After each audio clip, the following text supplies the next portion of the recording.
ஆதாரபூர்வமாக எலிமினேட் தான். இவ்வளவு காலம் இந்த கேஸ் நடக்குது, 3-4 மாசமா. இதோ ஆகஸ்ட்லேருந்து நடக்குது. உச்சநீதிமன்றம் உணரவே இல்லை.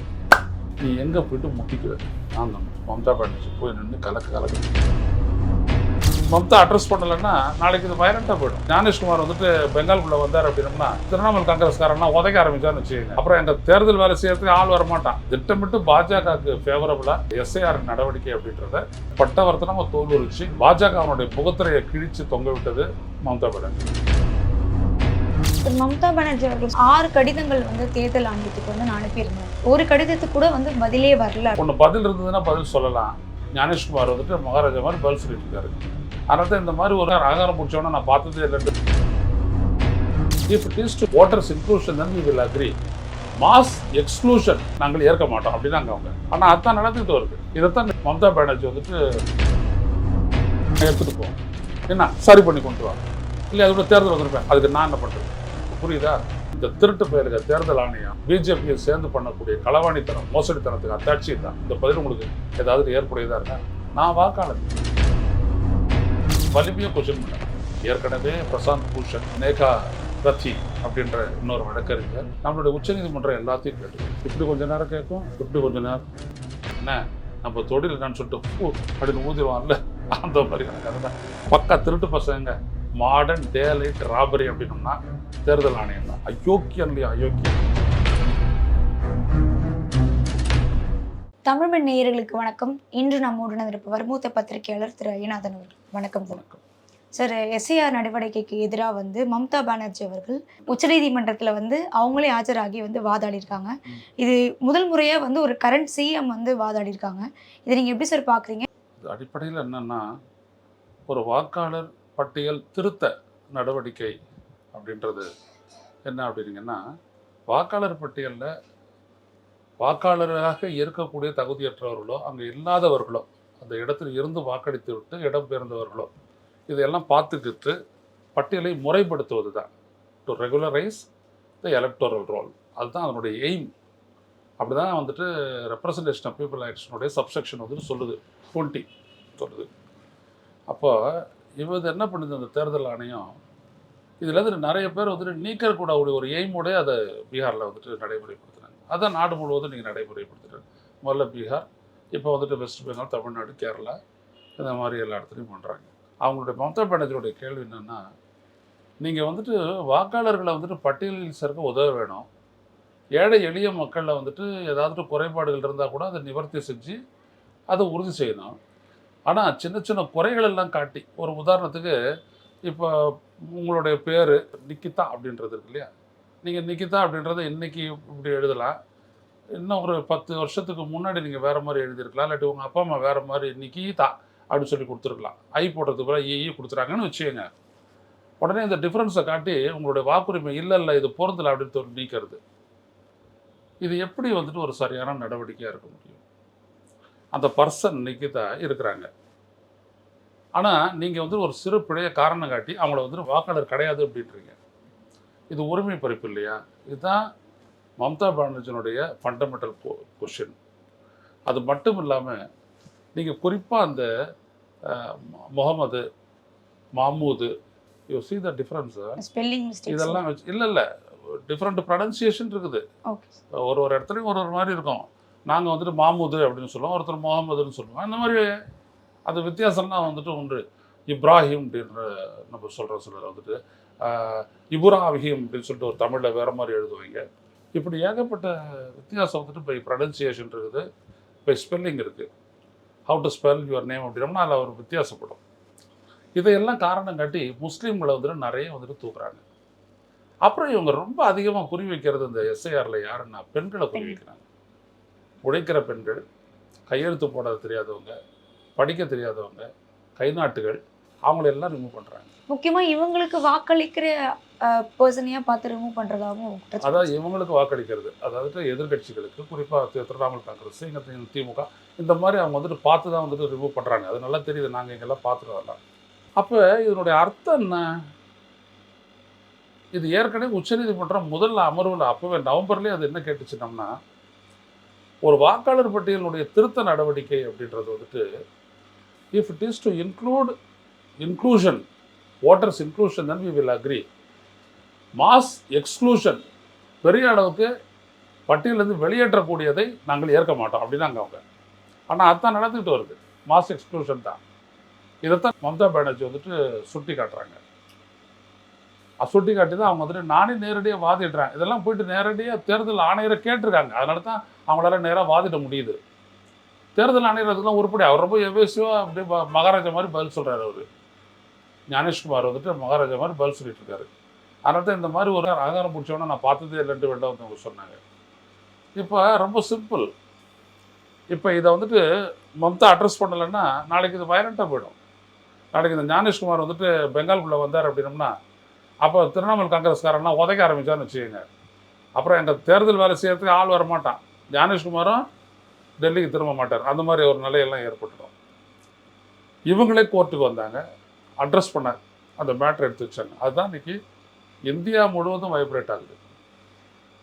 ஒரு சீஃப் மினிஸ்டர் அதாவது இந்த வாக்காளர் பட்டியலில் திட்டமிட்டு பாஜகவுக்கு ஃபேவரபுளாக எடுக்கப்படக்கூடிய அந்த நடவடிக்கை, இந்த எஸ்ஐஆர் நடவடிக்கை அப்படின்றத அப்படியே பட்டவர்த்தனமாக தோல் உரிச்சு பாஜகவனுடைய முகத்திரையை கிழித்து தொங்க விட்டது மம்தா பானர்ஜி தான். இதுதான் இன்னைக்கு வந்துட்டு நாடு முழுவதும் பெரிய அளவுக்கு பேசப்படுகிறது. சார், மம்தா பானர்ஜி அவர்கள் சொன்ன ஒரு விஷயம், 6 கடிதங்கள் வந்து தேர்தல் ஆணையத்துக்கு வந்து நான் அனுப்பியிருந்தேன், ஆனால் அதற்கு வந்து எந்த ஒரு கடிதத்துக்கு கூட வந்து பதிலே வரல அப்படின்னு சொல்லியிருக்காங்க. எதனால தேர்தல் ஆணையம் அந்த கடிதத்துக்கு வந்து பதில் அளிக்கல அப்படின்னு நினைக்கிறேன்? இப்போ ஒன்று பதில் இருந்ததுன்னா பதில் சொல்லலாம், பதிலே இல்லைன்னா என்ன பண்ணுறது? சொல்லாத விட்டால் வழக்கு போட முடியாது. இதெல்லாம் தேர்தல் ஆணையம் இப்படி தான் பண்ணுறாங்க. இப்போ வந்து இங்கே இருக்கிற ஆளுநர் மாதிரி அவர் எதை வேணாலும் உளறிட்டு போயிடுவார். அவர் மேலே கேஸெல்லாம் போட முடியாது. ஆனால் அவரை கண்டித்து பேசுனா அவர் அந்த ஆளுநர் மாளிகை இருக்குது இல்லையா, மக்கள் பவன் பேர் வச்சுருக்காங்கல்ல, அந்த பவன் சார்பாக வந்துட்டு வழக்கு போடலாம். புரியுதுங்களா? நான் அந்த முன்னாடி இருந்தார் பன்வாரிலால் புரோஹித் அப்படின்ட்டு, இவருடைய நடவடிக்கை அனைத்தும் இந்தியாவுடைய அரசாங்கத்துக்கு எதிரானதுன்னு கேஸ் போட்டாங்க. போட்டுட்ட உடனே எனக்கெல்லாம் அந்த விசாரிச்சுலாம் ஃபோன்லாம் வந்துச்சு, அடைக்க போகிறாங்கன்ற மாதிரிலாம். அதுக்குள்ளே உச்சநீதிமன்றத்தில் வழக்கு போச்சு பாரு. நான் என்ன சொல்லி அந்த ஆங்கில சேனலுக்கு பேட்டி கொடுத்தனோ அதே இது உச்சநீதிமன்றம் அப்படியே சொல்லிடுச்சு. இது நீ நடக்கக்கூடியதெல்லாம் அரசுக்கு எதிரானது, நீ ஒரு அத்தாரிட்டி கிடையாது, your part and parcel of the state, அவங்க சொல்கிறத நீ நடவடிக்கை நடத்தி ஆகணும், என்ன தேர் த எலெக்டட் கவர்மெண்ட் அப்படின்னு சொல்லி முடிச்சிருச்சு. உடனே அந்த வழக்கே இல்லை. ஸோ இந்த மாதிரி தான் இப்போ இவர்கிட்ட போயிட்டு ஒன்று போயிட்டு இவர் இப்படி தான் நினச்சிட்டு இருந்தார் ஆளுநர் ரவி.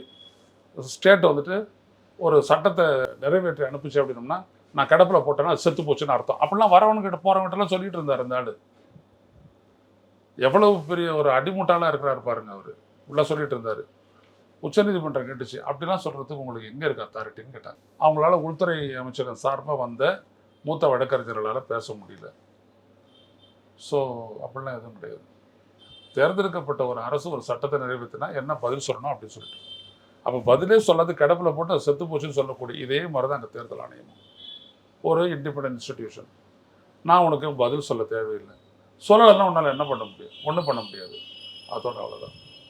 இந்த மாதிரி தேர்தல் ஆணையம் மட்டும் இல்லை, இந்த மேற்கு வங்க முதலமைச்சர் மட்டும் இல்லை, இவிஎம் பயன்படுத்துறது தொடர்பாக எழுதப்பட்ட எந்த விதமான கடிதங்களுக்கும் அவங்க பதில் சொல்கிறது இல்லை, எந்த விதமான கேள்விகளுக்கும் பதில் சொல்கிறது இல்லை, விளக்கங்களும் கொடுக்கறது இல்லை. டேவிட் டில் அப்படின்ட்டு ஒரு பெரிய நிபுணர் இன்ஃபர்மேஷன் டெக்னாலஜியில், அவர் இந்த இவிஎம் வச்சுட்டு என்னெல்லாம் பண்ணலாம் ஃபோர்ஜரி அப்படின்னு சொல்லிட்டு ஒரு லெட்டரை போட்டு, எவ்வளவும் தெரிஞ்ச பிறகும் இந்த மூன்றாவது இந்த ஒரு புதிய யுகத்தில் நீங்கள் எப்படி இவிஎம் பயன்படுத்துறீங்கன்னு சொல்லிட்டு ஒரு லெட்டர் ஒன்று எழுதுறாரு. அந்த லெட்டருக்கு தேர்தல் ஆணையம் பதில் சொல்ல, இத்தனைக்கும் அதில் வந்துட்டு ஒரு டெக்னிக்கல் அஃபேர்ஸ் கமிட்டியாக ஒன்று இருக்குது, டேக் அப்படின்ட்டு. பதிலே சொல்லலை அவங்க. என் பதில் சொல்லலைன்னா என்ன பண்ணுவீங்க? சர்வதேச கோர்ட்டில் கேஸை போட போறீங்க, தூக்கி போட்டு போ. இப்படியான ஒரு ஆட்டிடியூட். இதுதான் வந்துட்டு ஞானேஷ்குமார் கடைபிடிக்கிறார். மோடியை பொறுத்தவரைக்கும் சொல்ல வேணாம். இந்த பக்கம் ப்ரெஸ் மீட்டாக நிற்கிறாங்கன்னா இந்தாண்டு எதுவும் வழி இல்லையா வெளில போகிறதுக்கு அப்படின்னு கேட்பார். ஸோ இங்கே 2 கார்னர் இருக்குது, அங்கே 2 கார்னர் இருக்குது, அப்படி போயிடலாம். அப்படி இல்லை அப்படின்னா நான் உள்ளே இருக்கிறேன், மேலே எடுத்தது ஹெலிகாப்டர் இருக்கேன், அப்படியே எடுத்து போயிடலாம். அவ்வளோ தூரம் பதிலே சொல்ல தெரியல, பதில் இல்லை, ஆனால் செய்யறது ஃப்ராட், மோசடி. எவ்வளோ வார்த்தைகள் நான் சொல்லியிருக்கேன். என்னைக்காச்சும் ஒரு விளக்கம் கேட்டிருக்காங்களா? ஏன்னா அவங்களுக்கு தெரியும் நம்ம செய்கிறது மோசடி. அதனால தான் உடனே இந்த வேகம் அதிகரிக்க இந்த எஸ்ஐஆர் வேகம் அதிகரிச்சிட்ட உடனே ஒன்றிய உள்துறை அமைச்சகத்திலேருந்து எல்லா மாநிலத்துக்கும் வந்துருச்சு. 2029 ஏன் நம்ம ஒரே நாடு ஒரே தேர்தல் நடத்தக்கூடாது, ஏன்னா முடிச்சிட்டோம் அப்படின்னோம்னா தேர்தலையே ஒழிச்சிடலாமே அப்படின்ட்டு லெட்டர் போட்டாங்க. சார் நேற்று வந்து அவங்க சொன்ன ஒரு விஷயம் வந்து இந்த எஸ்ஐஆர்னால வந்து 100க்கும் மேற்பட்டவர்கள் வந்து இறந்திருக்காங்க, பல அதிகாரிகள் வந்து தற்கொலை பண்ணியிருக்காங்கன்ற ஒரு விஷயமும் அவங்க சொல்லியிருக்காங்க. ஏன்னா இங்கேயும் வந்து இந்த எஸ்ஐஆர்னால சில பேர் வந்து இறந்துருக்காங்க, பிஎல்ஓஸ் இறந்துருக்காங்க. பட் அங்கே இந்த அளவுக்கு இறந்துருக்காங்கன்றதும் ஒரு மிகப்பெரிய அதிர்ச்சிக்குரியதாக இருக்குல்ல சார்? அதிர்ச்சிக்குரியது அப்படின்றதை விட மம்தா சுட்டி காட்டிய ஒரு விடயம், 2 ஆண்டு காலத்தில் தீவிரமாகவும் ஆழமாகவும் செய்ய வேண்டிய ஒரு வேலையை 2 மாதத்தில் செய்து முடிக்கணும் அப்படின்ற ஒரு கட்டாயம் அவங்களுக்கு எங்கேருந்து வந்துச்சு. நீ பெங்காலில் எப்போ தேர்தல் வரப்போது தெரியும், அதுக்கு 2 ஆண்டுக்கு முன்னாடி இந்த எஸ்ஐஆர் ஆரம்பிக்கலாம் இல்லையா? கரெக்டாக தேர்தலுக்கு முன்னாடி ஒரு 3-4 மாதத்துக்கு முன்னாடி பீகார் ஆரம்பிக்கிறார், தேர்தலுக்கு முன்னாடி தமிழ்நாடு, கேரளா, பெங்கால், அஸ்ஸாம், புதுச்சேரி இங்கே ஆரம்பிக்கிறார். எதுக்கு ஆரம்பிக்கிறார்? அந்த எஃபெக்டை வந்துட்டு உடனே அந்த ஆளுங்கட்சி பிஜேபி வந்துட்டு பயன்பெறணும். அதுதான் அவங்களுடைய மெயினான நோக்கம். இப்போ நீங்கள் பார்த்தீங்க அப்படின்னோம்னா, எப்படி தமிழ்நாட்டில் பார்த்தீங்கன்னா நாமக்கல் மாவட்டத்தை எடுத்துக்கிட்டிங்கன்னா அங்கே இருக்கக்கூடிய ஒரு வட்டத்திலேருந்து மட்டும் 450 வாக்காளர்கள் நீக்கியிருக்கிறாங்க. அதாவது விளக்கம் கேட்டிருக்கிறாங்க. வாக்காளர்கள் இருக்காங்க, உங்களுடைய இது முன்னாடி கொடுத்த ஃபார்ம் இப்படி இருக்குதே, இப்போ கொடுத்த ஃபார்ம் இப்படி இருக்குதே. முன்னாடி கொடுத்ததெல்லாம் செல்லாது, முன்னாடி கொடுத்ததெல்லாம் தேவையில்லை, இப்போ ஒரு ஃபார்மை நிரப்பி கொடுத்தான் நீ கொடுத்த. அப்புறம் முன்னாடி அப்படி இருக்குதே, இன்னைக்கு இப்படி இருக்கன்னு என்ன அர்த்தம்? அது முன்னாடி அப்படி இருந்ததுக்கு காரணம் யார்? எல்லாமே மனிதர்களாக போட்டு கொடுத்தது, பலது அதிகாரிகள் பண்ணது. இப்போ என் பாடு என்னுடைய பேர் வந்துட்டு பார்த்தீங்கன்னா ஐயநாதன், என் அப்பா பேர், இப்படி தான் நான் கொடுத்தேன். ஆனால் இங்கே இருக்கக்கூடிய அந்த ஆதார் அட்டை பதிவு செய்கிறவன் என்ன பண்ணால் ஐயநாதன் கே அப்படின்னு நான் பதிவு செஞ்சுக்கிட்டேன் அவன் இஷ்டத்துக்கு. இப்போ என் பாஸ்போர்ட்டில் ஒரு மாதிரி இருக்கும், என் ஆதார் கார்டில் ஒரு மாதிரி இருக்கும், என்னுடைய பேன் கார்டில் சரி இது மாதிரி இருக்கும், இதில் வேறு மாதிரி இருக்கும். அப்போ என்ன ஆகும்? இதெல்லாம் வச்சு காரணம் காட்டி நீ 4 கார்டு கொண்டு வா, இந்த மாதிரி வித்தியாசம் இருக்குது, எடுத்துகிட்டு போ, என்ன சரி பண்ணி கொண்டு வா, இல்லை அதோட தேர்தல் வந்துருப்பேன், அதுக்கு நான் என்ன பண்ணுறது? இப்போ புரியுதா? இந்த திருட்டு பயலுக தேர்தல் ஆணையம் பிஜேபியை சேர்ந்து பண்ணக்கூடிய களவாணித்தனம், மோசடித்தனத்துக்கு அத்தாட்சி தான். இந்த பதில் உங்களுக்கு ஏதாவது ஏற்புடையதாக இருக்கா? நான் வாக்காளன், நான் வரேன்.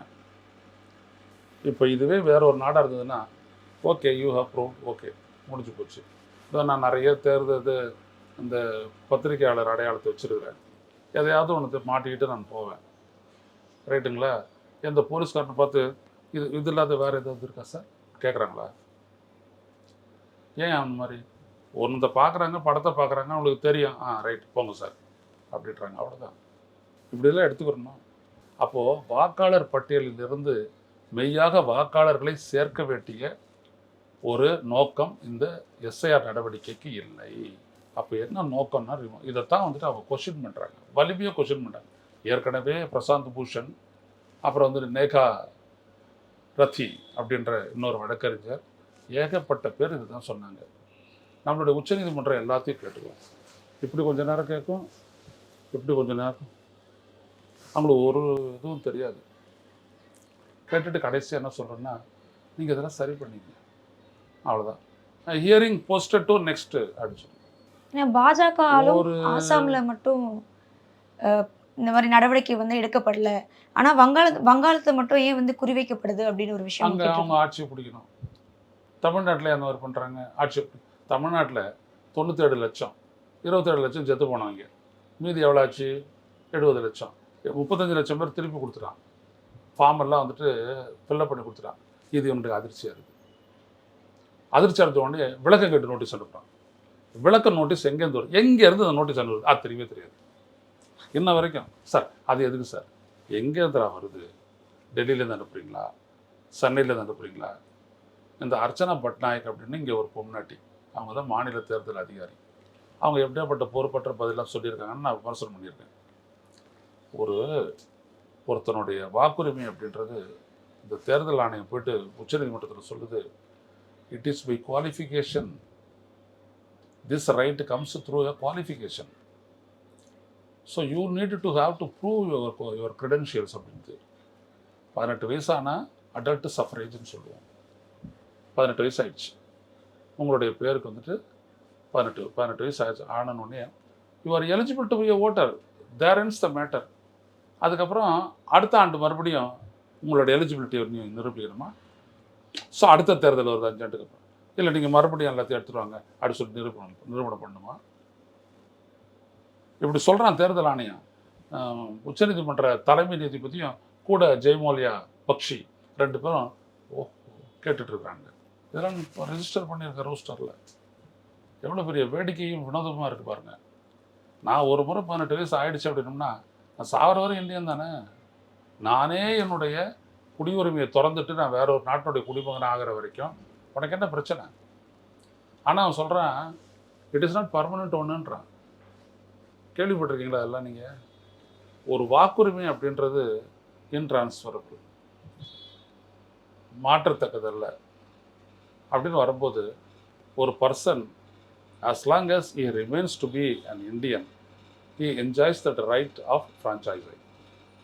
அந்த ஃப்ரான்ச்சைஸ் இருக்கும்போது அவனை எப்படி இல்லைன்னு நீ சொல்ல முடியும்?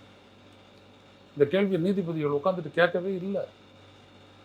புக்கு படிக்காதே வந்துட்டு காலங்காத்தால் 10 இட்லி சாப்பிட்டு வந்துட்டு உட்காந்துருவாங்க போல.